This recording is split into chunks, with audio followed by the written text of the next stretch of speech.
What's up, guys? Welcome to the channel. Sheba Israel here. If you're new to the channel, hello and welcome. And if you're an OG subscriber, what's good? Welcome back.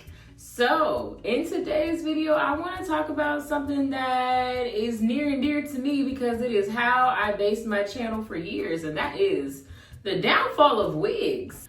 Wigs are on the decline. If you're unaware, one of the most known online wig stores for like inexpensive synthetic wigs is going on a hiatus. Wig Types is leaving us. They said y'all got to the end of this month to get stuff before we're done. And that got me to thinking about the rise and fall of hair trends. I feel like wigs have had popularity going on for about a decade or so now, if not a little bit more. It started to gain popularity again in, I would say, towards the 2010s.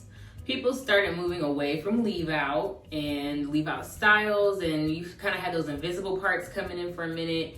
Then people moved into sew-ins with closures, and then people moved into just mostly wearing wigs. Wigs were everywhere. All the tutorials moved from being about hair care and natural hair or relaxed hair care into how to install your wig at home. And I think that had a lot to do with people getting into protective styles and the way of wanting their entire head away. Those of us who were wearing a lot of leave out for years, you know, it's very easy to damage your leave out. And I think that had happened to a lot of us, and a lot of people had opted into just wanting all of their hair away so they didn't have to fry it, dye it, and blend it. RPG show, my first wig, Love Me Hair came a little bit down the line in popularity, but them RPG show wigs, oh, all the girls was reviewing those. And they were showing us how to put them on. And that's where hair videos really started to take a turn to, was how to style your wig, how to install your wig, how to do a bald cap, everything to do with wigs. You had the big arena of the human hair wigs, and then you have the more concentrated niche, which I was a big part of, as well as others that I am YouTube friends with, but the synthetic wigs, which are a little bit easier, a little bit more accessible. But wigs, y'all, it had the 2010s on lock, but as you can start to tell now in recent years, it is on the decline. And that's natural. It doesn't mean that there is something now wrong with wigs. It's just that that's how trends work. There was a point where wigs were on the decline before. If you roll back to like the 60s, we can use Diana Ross as a good example. She, if you look at her as a Supreme, wigged up. That was the era. They was wigged up. But by the 70s and stuff, her styles were starting to look more natural. There were less wigs, more real hairline, more pieces probably put in back then. And then you could see as time went on into the 80s, it was a whole lot less wigs, more pieces if you were going to wear it, or natural hair if you were going to wear it. Into the 90s, the pixie cut started to come in, bringing it back to like the 1920s more so. And then you also still had more like natural hairstyles. Like people were wearing pieces, but it was still very natural if they were going to do it. You still had the ushering in of like the ponytail or the half wig. Even if people weren't wearing pieces, it was still very much going towards, I wanted to blend with my hair. Even the lengths to start out like 90s wise, everyone was keeping it very much at a, probably 16 inch was about as long as somebody was gonna go, and that's if they wanted to really give some length. So hair goes through changes and trends, and it's just that wigs now is on more of the decline in trends right now, again. And it will probably be back by the time the generation that are like young babies now get to teens. Wigs will probably make their way back again. And you could tell this era was starting to come to a close because I would say coming into the roaring 20s of the 2000s, people started wearing more leave out again. It started slowly but surely. U-parts started coming back. U-parts were popular a little bit back in the sewing era, but still not as popular as sew-ins. But those started to make a comeback. I noticed because I was working with hair brands, they were starting to send me more and more kinky straight U-part wigs. Because at first, I really wasn't into it. I was getting a lot of lace wigs, and that's what I wanted. And then I would say, again, around COVID time, I started getting more offers of stuff that had leave out. And I was like, I wasn't trying to leave my hair out. That was the point. That was the point. But, you know, when the money calls, you gotta do what you gotta do. And it wasn't that I had anything against U-parts. It just wasn't personally what I wanted to wear on my own time. I could style it. I could show you how to do it, which is what my videos were about. But I wasn't necessarily on that train at first. Like, I think I did a Love Me Hair body wave U part, and I was still natural back then. So this was, when did I get my relaxer? Did I get it in 2020 or 2021? I can't remember. It might have been like the end of 2019 going into 2020. I think it was 2020. Anyways, the point though is, at some point before that, I got sent a U part, and I was like, and I think you can even tell in the video, I think I was talking about it, of like, I got natural hair and they asking me to blend this. I don't know how this gonna go. But that's where I started with it. I would review it, but I really wasn't necessarily into doing leave out again, because that was my whole point of starting my wig channel. How I had got started was, I just started my channel to actually do what I'm doing now, which was talk.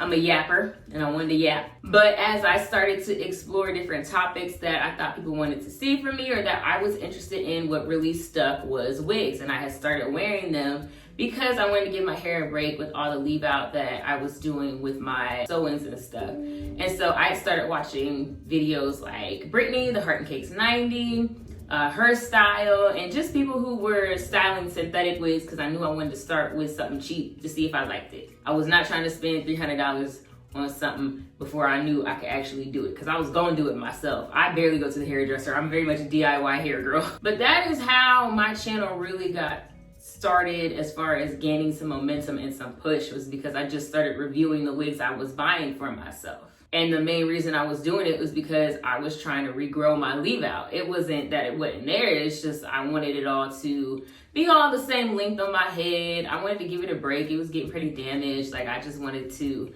leave it alone for like a good year. That was the original plan, but then the wig channel took off for me. So I kept doing it. Next thing I know, I really wasn't wearing my hair out like that at all, which I didn't mind. It taught me a really good skill that I didn't know I had, that I learned to perfect. So I was really actually happy to do it. It was not something I was just doing because I thought people were gonna watch. I enjoyed it. But as time went on and I started to still get more and more leave out type of wigs, like then V parts came on the rise around 2021.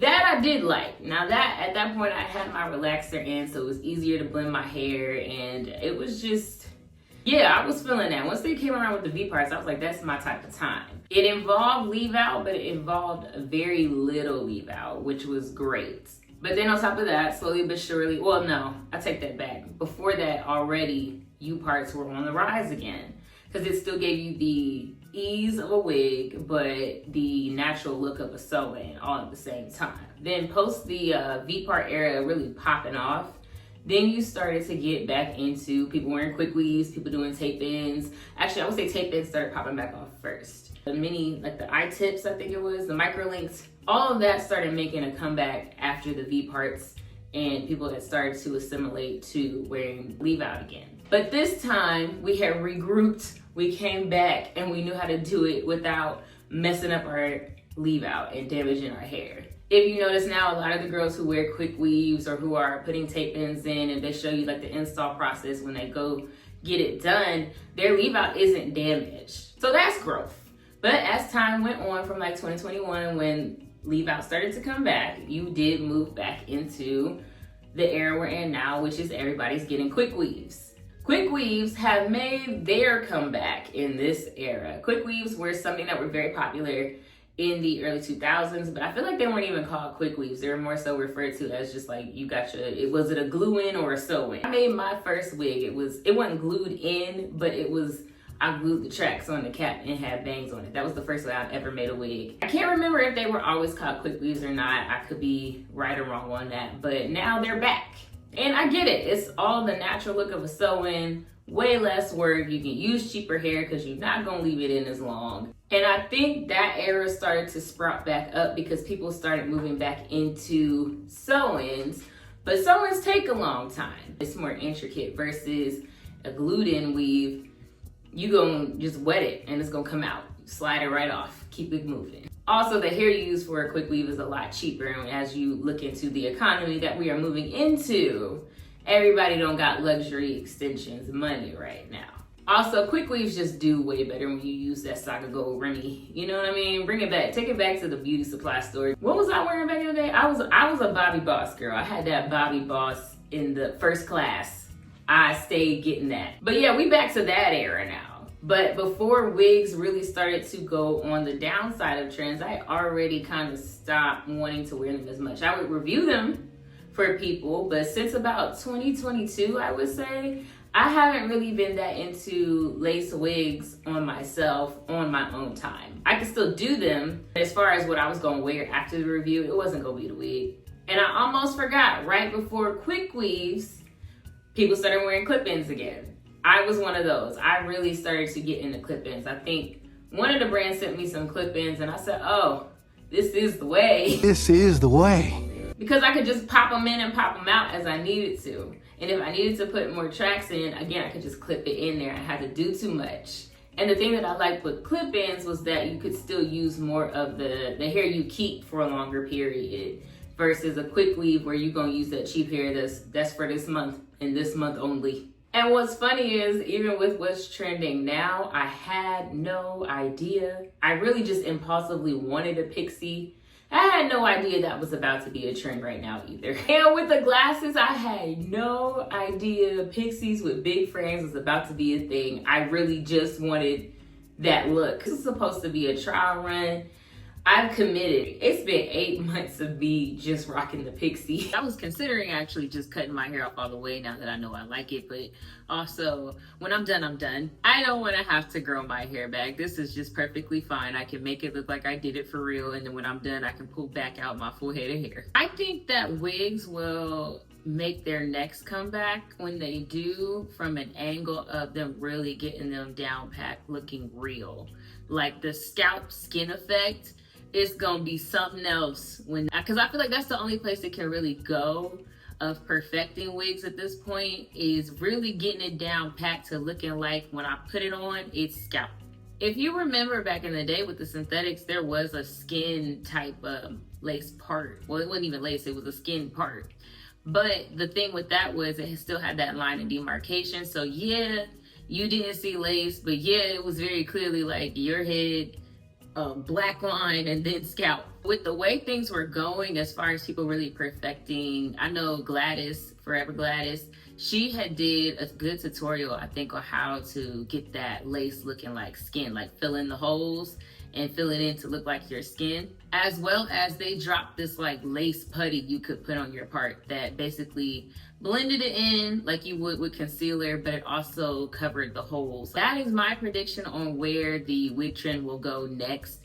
Could be next year, could be some years from now, but I think when they make their circle back around, that's really going to be the key factor that makes it popular again, the upwards trend. And that's not to knock people still wearing wigs. There ain't nothing wrong with it. This is not me saying you should burn your wigs. I'm wearing one right now. Like, no, that's not where I'm going with this at all. But I'm just noticing the climate and the state of beauty trends.